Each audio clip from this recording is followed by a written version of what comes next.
In the world of real estate these days, they've got all kinds of ways to get you exposure when selling your house. We can, do all kinds of targeted internet type marketing. Open houses still work to get people in the house. There's all different ways that we can get buyers to the house to look at the house. Okay, but there's one tool. There's one thing that is the most important part of getting your house sold, and without it, more than likely you're not going to get your house sold in this market.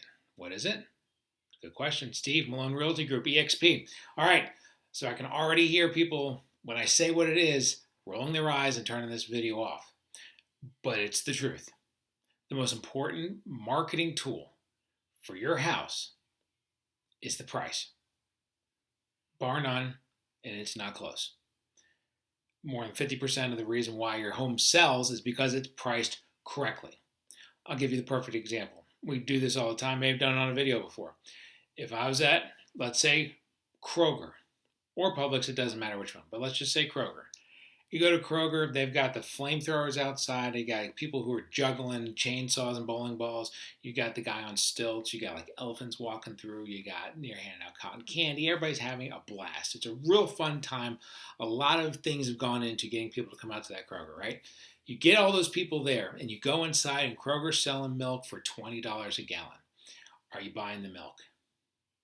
You're not buying the milk for $20 a gallon because there's another store right down the street that's going to have it for, $3 a gallon or $4 a gallon or whatever.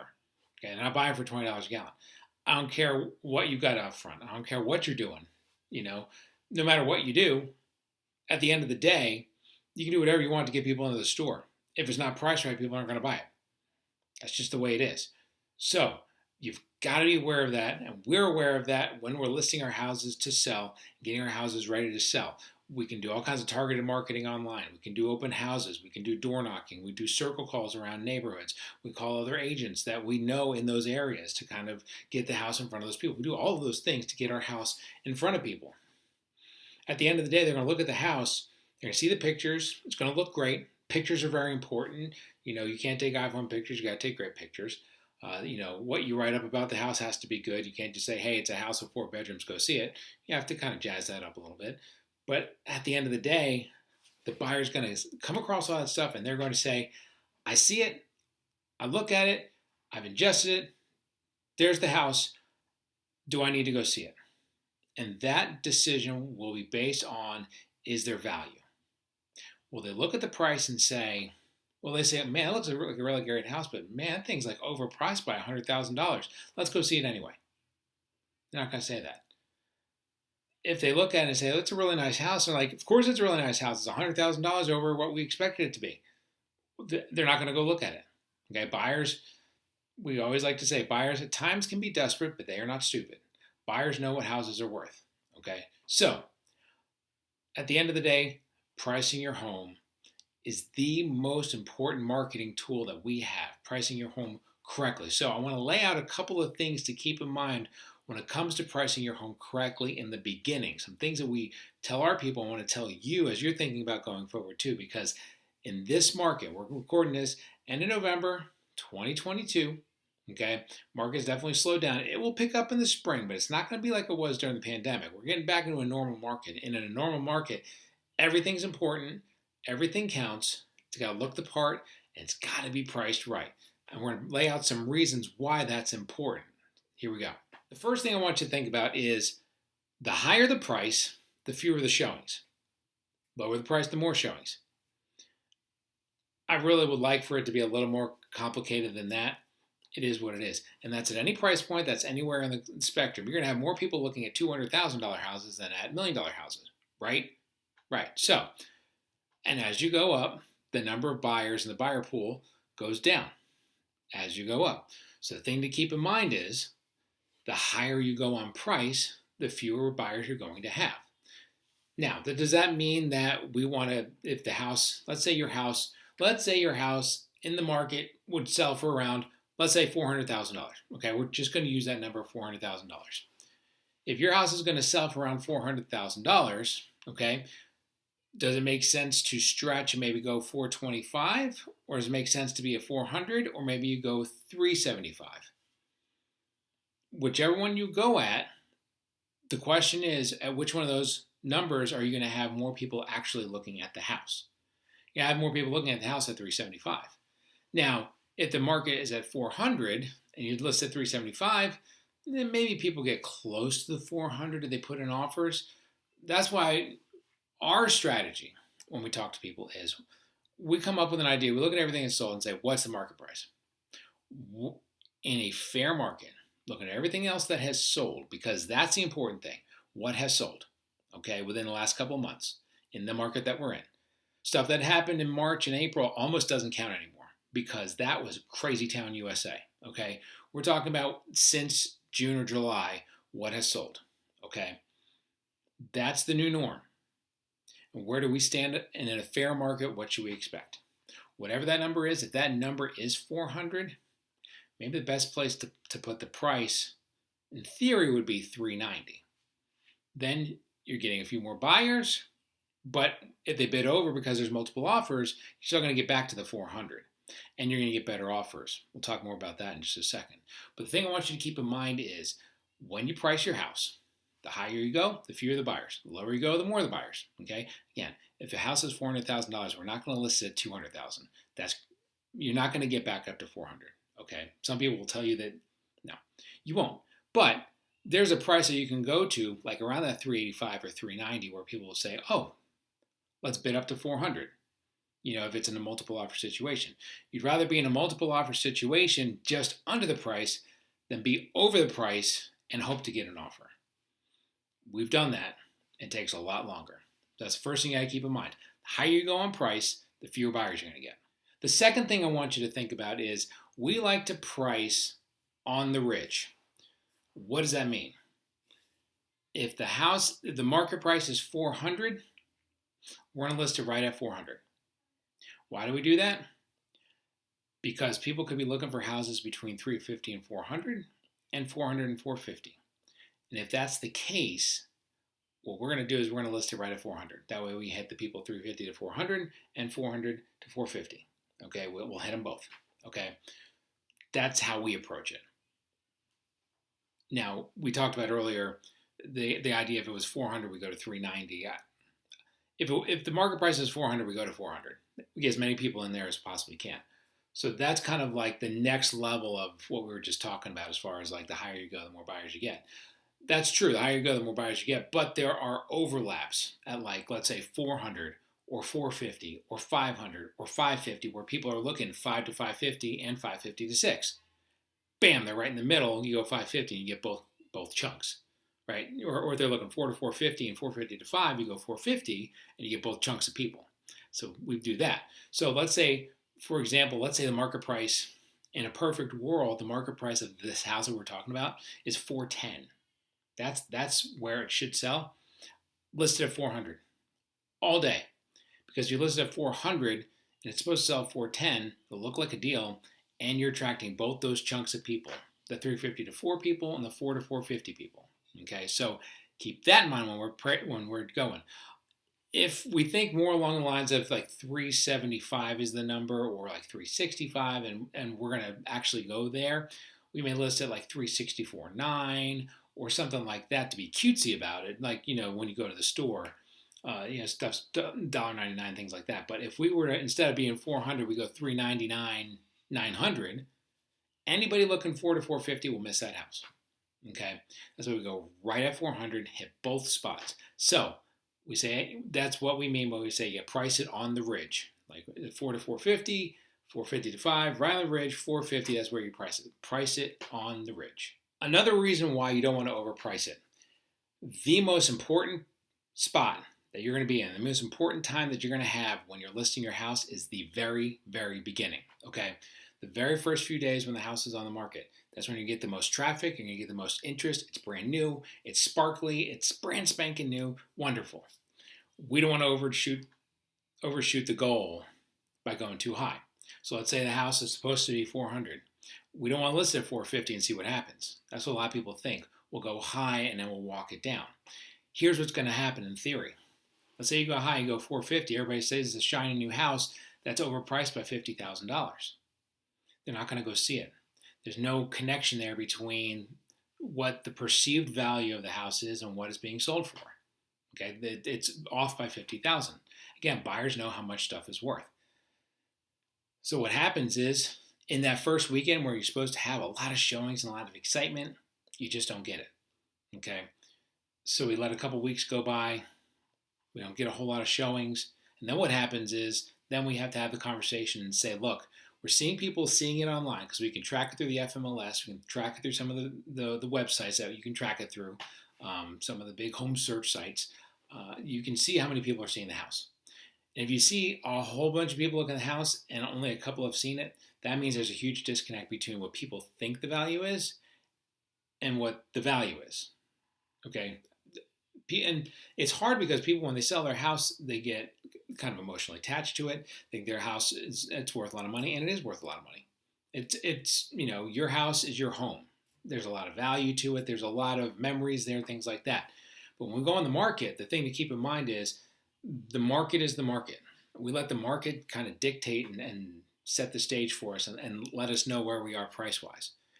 So if we go too high and we get nobody in there, and we wait 2 weeks or 3 weeks to try and drop the price to where it should have been, what will happen? Let's say what happens. Let's say 3 or 4 weeks you drop the price to where it was supposed to be. Now what happens? Now you push the price down. Let's say you went 450.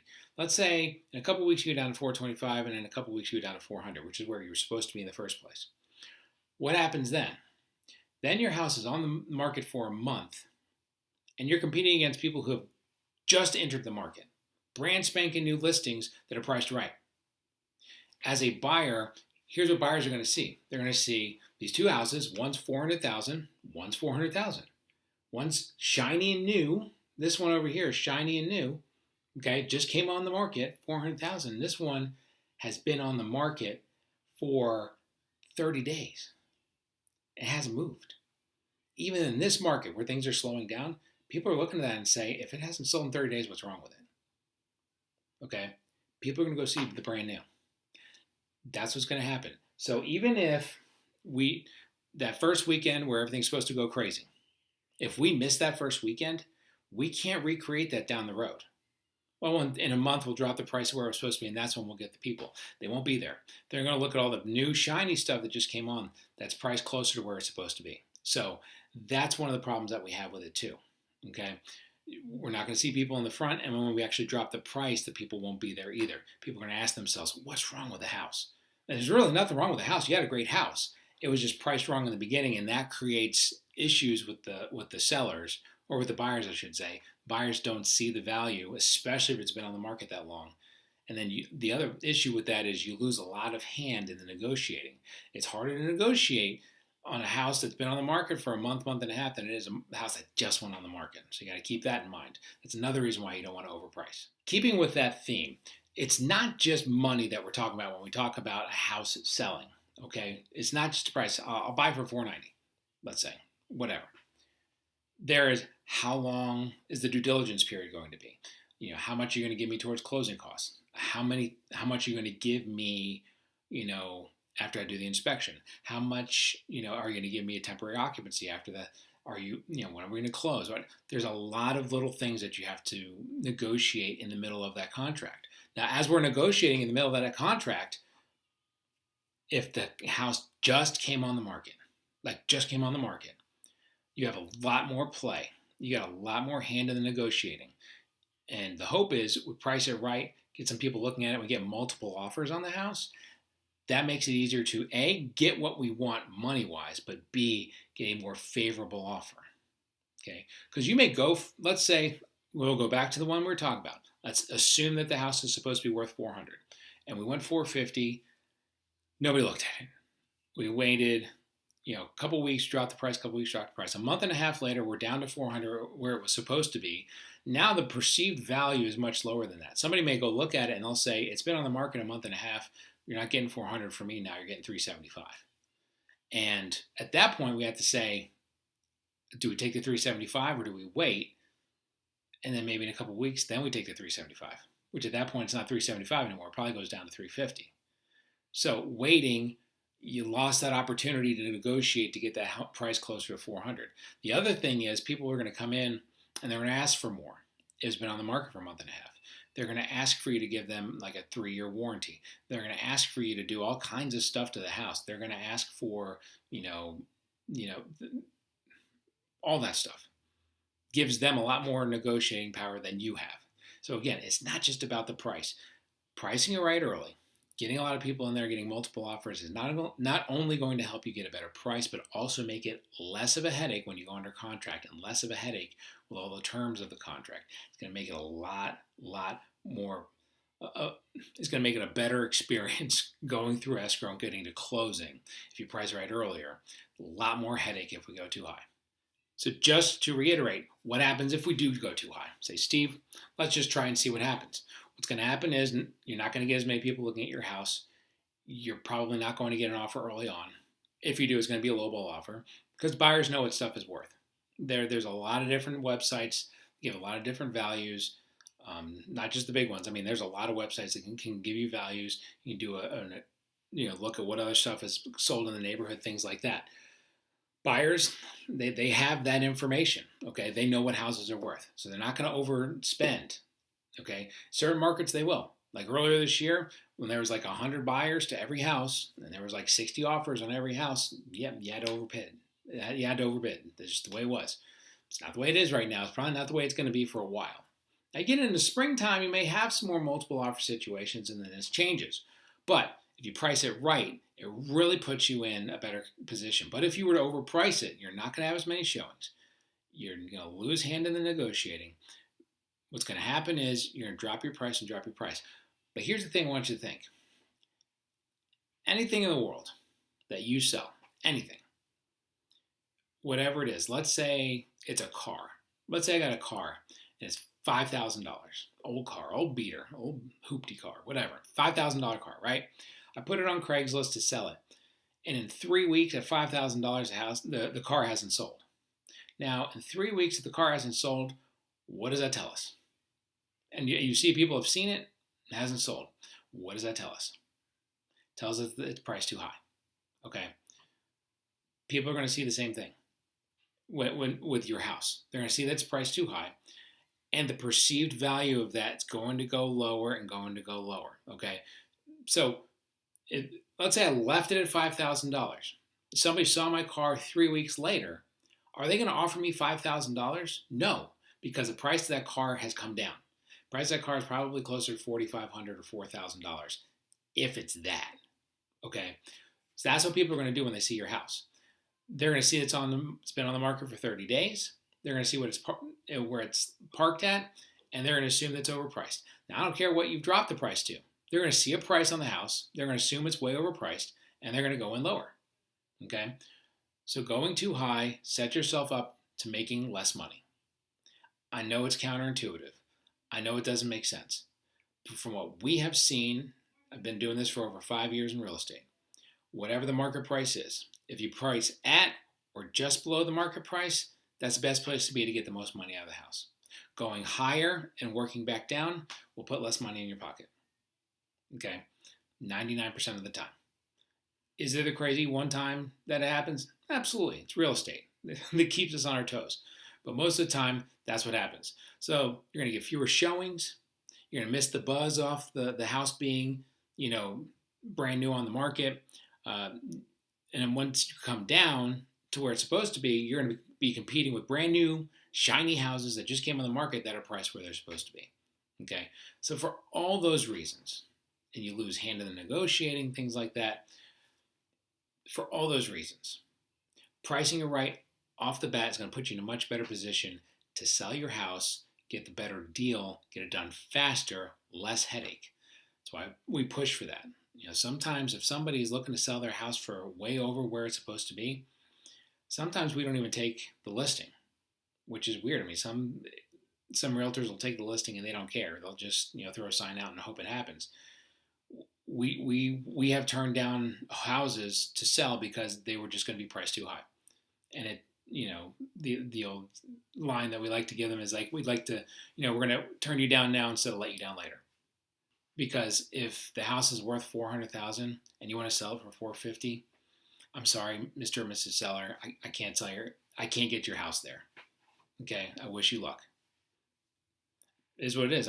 We can't invest our marketing capital and marketing dollars into a house that's not going to sell.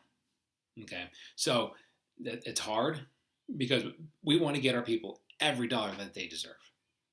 I really do. But one of the hardest conversations is when somebody has their house listed, let's say $500,000, and it's not worth $500,000, and it comes down, and we say we need to go down like 475. They feel like they've lost $25,000, and the reality is you never had the $25,000. It's the hardest conversation we have to have with our sellers. There's that perceived value that the sellers have, and we're trying everything we can to get that 500. But if it's not there, it's not there. Okay, so the house wasn't worth 500. That was the asking price. The house is worth what somebody's going to pay for it. So that's how we have to look at it. So just keep that in mind. So there you go. Some ideas around the importance of why we have to price it correctly. Okay, and why that's such a crucial part of the marketing. Okay, seriously, because the marketing and everything that we do for the house is an attempt to get people in the house to look at it, get us feedback, get us some ideas, get it in front of people, get somebody to put an offer in. That's all the marketing that we do. That's what the marketing is for, is to get people to go into your house, okay, to try and buy it. So because of that, that's why pricing is really the most important piece in the marketing, because if that pricing is wrong, I don't care whatever else it is that we do. If the pricing's off, it's not going to work. Okay, so I want to share that with you. If you have questions about that, if I'm wrong, and if you think I'm wrong, push back on me, leave me something in the comments. But I wanted to share that with you because I think as we go into spring, typically December is a quiet month. So what I would say is in December, it's going to be a harder month to get the house sold just because a lot of buyers are pulling out of the market, things like that. And it's been quiet anyway. But I think when we get into the spring, the buyers are coming back. It's going to be more normal real estate market in the spring. But what does that mean? That does not mean like it was in the pandemic. That was crazy town. What it means is the house has to look the part and be priced right. If it's in the right area, priced right, looks the part, the house is going to sell and likely get multiple offers. We're still running up against multiple offers in some of our scenarios with some of the buyers that we're working with. We're still getting multiple offers. It's crazy, but it's happening, okay? Because people are pricing it right, everything will look the part, and it's in the right areas. So keep that in mind. There you go. Said my piece. If you have any questions, 470-233-4409. Emails below. Hit me up there. This is Steve. Take care. Bye. Hey, thanks for watching the video today. If you want more information on what's going on in the real estate market, take a look at some of these videos over here that we've posted, keeping up with what buying, selling, things that are going on in the North Georgia market. But if you want to keep up with everything that we post to our YouTube channel, be sure to subscribe to the YouTube channel down there, bottom right. That way you won't miss out on anything.